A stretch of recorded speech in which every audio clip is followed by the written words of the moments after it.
Myanmar भगवान बुद्ध का देश है और जहां भगवान बुद्ध हैं, वहां भारतीय संस्कृति की जड़ें काफी गहरी हैं। भारत और म्यांमार के बीच हजारों साल पुराने सांस्कृतिक संबंध हैं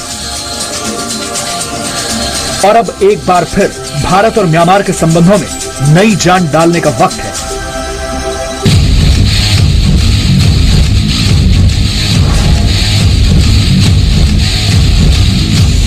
साउथ ईस्ट एशिया का यह पूरा इलाका आज भारत के लिए सामरिक और व्यापारिक लिहाज से बेहद अहम है। इन सभी देशों में सबसे बड़ा है म्यांमार। चीन की बढ़ती ताकत को देखते हुए म्यांमार के साथ भारत के मजबूत रिश्ते बेहद जरूरी हैं। पूरी दुनिया को अपना बाजार बनाने में लगे चीन की पैनी नजर साउथ ईस्ट एशिया के देशों पर भी है। One belt one road project के जरिए चीन पूरे भारत की घेराबंदी कर रहा है। एशिया और यूरोप को अपनी सड़क से जोड़ने पर आमादा चीन पाकिस्तान, श्रीलंका और बांग्लादेश में बंदरगाहों का एक जाल बिछा रहा है। हिंद महासागर में अपनी ताकत बढ़ाने के लिए चीन ने म्यांमार को भी हथियार बनाया है। चीन म्यांमार के रखाइन प्रांत में स्पेशल इकोनॉमिक जोन और इंडस्ट्रियल पार्क बनाने की संभावनाएं तलाश रहा है। म्यांमार के रखाइन प्रांत का बड़ा हिस्सा हिंद महासागर से मिलता है, जो भारत की सुरक्षा के लिहाज से बेहद संवेदनशील है। म्यांमार के रखाइन में चीन की इन योजनाओं की कीमत 64,126 करोड़ रुपए है। चीन के इस चक्रव्यूह को भारत उसी की रणनीति से भेदने की कोशिश कर रहा है। चीन को रोकने के लिए भारत भी साउथ ईस्ट एशियन देशों में म्यांमार थाईलैंड हाईवे के प्रोजेक्ट पर काम कर रहा है। म्यांमार और थाईलैंड से होकर गुजरने वाला यह हाईवे करीब 32,000 किलोमीटर लंबा होगा।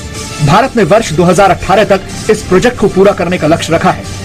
नरेंद्र मोदी अपने 3 दिवसीय म्यांमार दौरे में स्वास्थ्य, बिजली, ऊर्जा और विकास से जुड़ी परियोजनाओं से संबंधित कई समझौतों पर हस्ताक्षर कर सकते हैं। इसके अलावा भूकंप से क्षतिग्रस्त होने वाले पैगोडा और पुराने मंदिरों के संरक्षण के लिए भी भारत मदद कर रहा है। दुनिया में बौद्ध धर्म से जुड़े सबसे महत्वपूर्ण पर्यटन स्थल भारत में है। म्यांमार में 90% लोग बौद्ध धर्म से संबंध रखते हैं। ऐसे में बौद्ध बहुल देश म्यांमार से भारत के पर्यटन को काफी फायदा हो सकता है। 8वीं शताब्दी में जब आदि शंकराचार्य की वजह से भारत में सनातन धर्म दोबारा स्थापित होने लगा, तब म्यांमार में बौद्ध धर्म तेजी से फैल रहा था।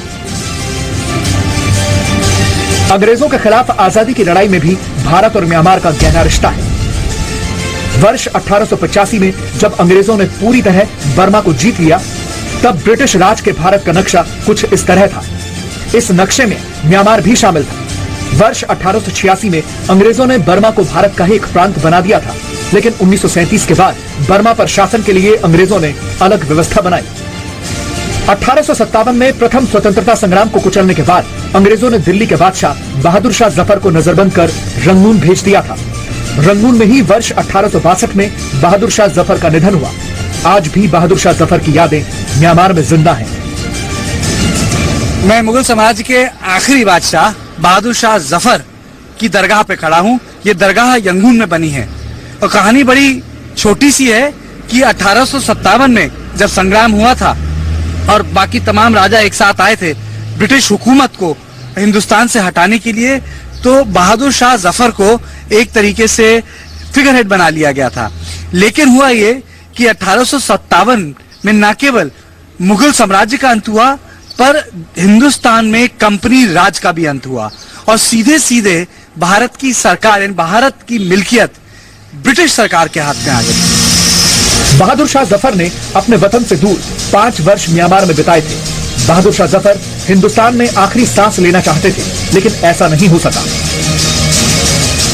तो पहले मैं आपको अंदर ले जाता हूं और मैं अंदर कुछ पुरानी तस्वीरें दिखाता हूं, और जिससे आपको अंदाजा हो कि क्या क्या यहाँ यंगून में अब रंगून नहीं, यंगून रखा गया है। ये निशान है, असली दरगाह नहीं है। जैसे इस दरगाह में जो सबसे महत्वपूर्ण बात है इस दरगाह में, वो ये है कि कुछ तस्वीरें हैं पुरानी। अकेली जो तस्वीर है जीनत महल की 1872 की। फिर ये निकाहनामा है बहादुर शाह जफर और जीनत महल का। फिर ये कुछ तस्वीरें बनाई है, कैलीग्राफी बोलते हैं, जो बहादुर शाह जफर ने यहां बनाई थी। और ये कुछ पुरानी तस्वीरें हैं। कहा जाता है कि अंग्रेजों ने बहादुर शाह जफर को दफनाने की असली जगह भी छुपा ली थी। वर्ष 1991 में बहादुर शाह जफर की असली कब्र का पता चला। अब आपको दिखाते हैं कि ये असली कहां दफनाया गया था बहादुर शाह जफर को। बहादुर शाह जफर को यहां दफनाया गया, ये वो जगह है। तो बाहर से आपको अंदर तक लेके गए और ये आपको दिखाया कि बहादुर शाह को यहां दफनाया गया है। तो आप देख सकते हैं तस्वीर लगी हुई है ऊपर, एक शैंडलियर है, एक झरोका है। 1862 में उनको वफात हुई थी 7 नवंबर को। तो ब्रिटिश ने इनको नीचे दफन किया था।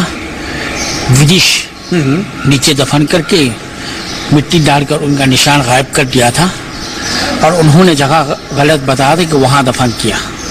अंदर में जो निशान